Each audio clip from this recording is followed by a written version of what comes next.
Hello friends, బాగున్నారంతా? Okay, క్విక్గా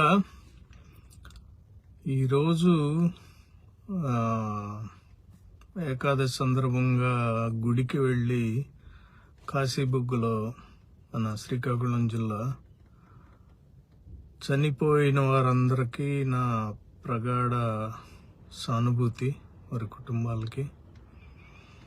ఎందుకంటే ఇవి పద్దాగా జరుగుతూనే ఉన్నాయి, మానవ తప్పిదాలే ఇవన్నీ. అయినా కానీ ఎవరికి పట్టనట్టు ఉంది.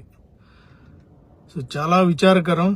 పండగ రోజు అది జనం వెళ్ళి పాపం పిల్లలతో కూడా వెళ్ళి ఆ తొక్కిసలాట్లో చచ్చిపోవటం. ఇప్పుడు 25-30 వేల మంది, రోజు 5,000 మంది వచ్చే గుడికి ఒక్కసారిగా 25-30 వేల మంది వస్తున్నారంటే కనీసం అక్కడ మినిమం సెక్యూరిటీ లేదు, పోలీసులు లేరు, ఆపేవాళ్ళు లేరు, కంట్రోల్ చేసేవాళ్ళు లేరు, ఏమీ లేదు.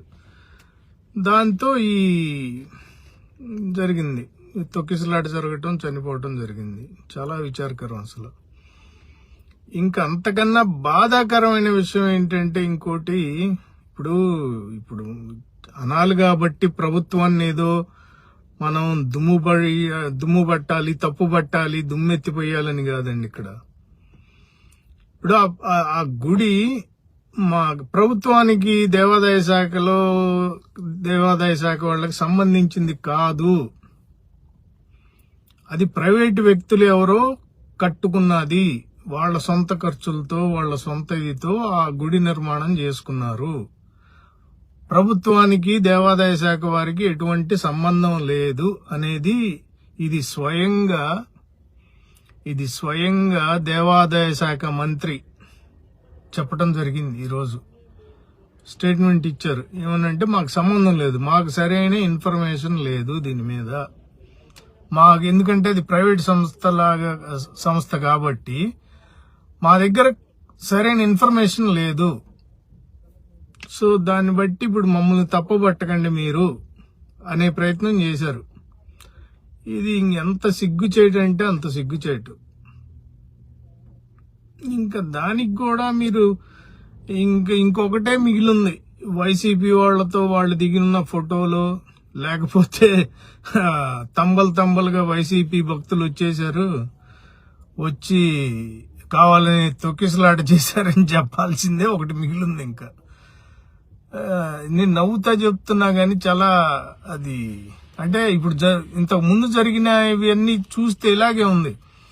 ఇదే గనక జగన్ గారి హయాంలో గనక జరుగుంటే, మా సోదరి స్వర్ణ కూడా చెప్పారు ఇందాక ఒక పోస్ట్ లో, ఇదే గనక జగన్ గారి హయాంలో గనక జరిగి ఉంటే, క్రిస్టియన్ అయిన ముఖ్యమంత్రి, హిందువులంటే నీకు పట్టదా, హిందూ సాంప్రదాయాలంటే లెక్కలేదా, ప్రభుత్వం పట్టించుకోదా అని ఈ పార్టీకి అసలు అగ్నిగుండం చేసేసేవాళ్ళు రాష్ట్రాన్ని. సో ఇప్పుడు హిందువులు అయ్యుండి కూడా మరి ఇప్పుడు చేయట్లేదంటే ఇప్పుడు ఏమనాలి వీళ్ళని? అసలు మరీ ఎంత నిర్లక్ష్యం అయితే అలా? 2 ఏళ్ళు అయింది ఆ గుడి కట్టి. పోయిన ఏడాది వచ్చారు, పోటెత్తారు జనం. అక్కడ యూట్యూబ్ లో ఉన్నాయి, చూసుకోండి. పోయిన ఏడాది కూడా జనం ఇలాగే పోటెత్తి వచ్చారు, ఈ ఏడాది వచ్చారు.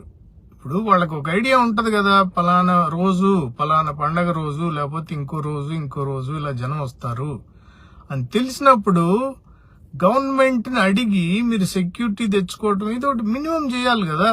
భక్తులు వచ్చిన వాళ్ళకి, చిన్నపిల్లలతో వచ్చి చిన్నపిల్లలు చనిపోవటం అంటే అసలు ఎంత బాధాకరం అది.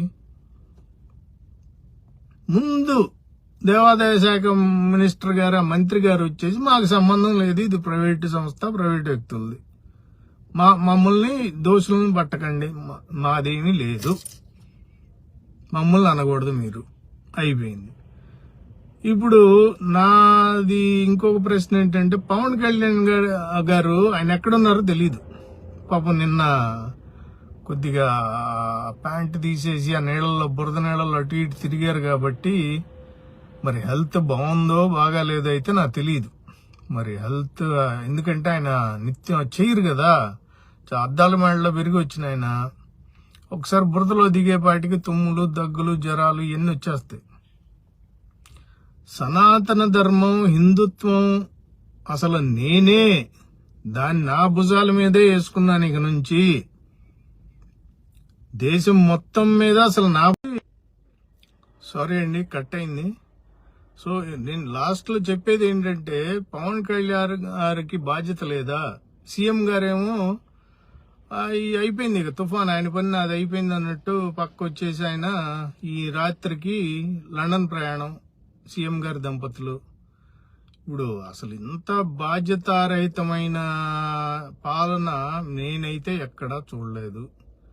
అరే జనం అల్లాడిపోతుంటే ఓ పక్క ఏమో ముఖ్యమంత్రి గారేమో లండన్ ట్రిప్, డిప్యూటీ సీఎం గారేమో నూరు మెదపురు. ఇక దేవుడే కాపాడాలి రాష్ట్రాన్ని. ఏం చేస్తాం ఇంకా.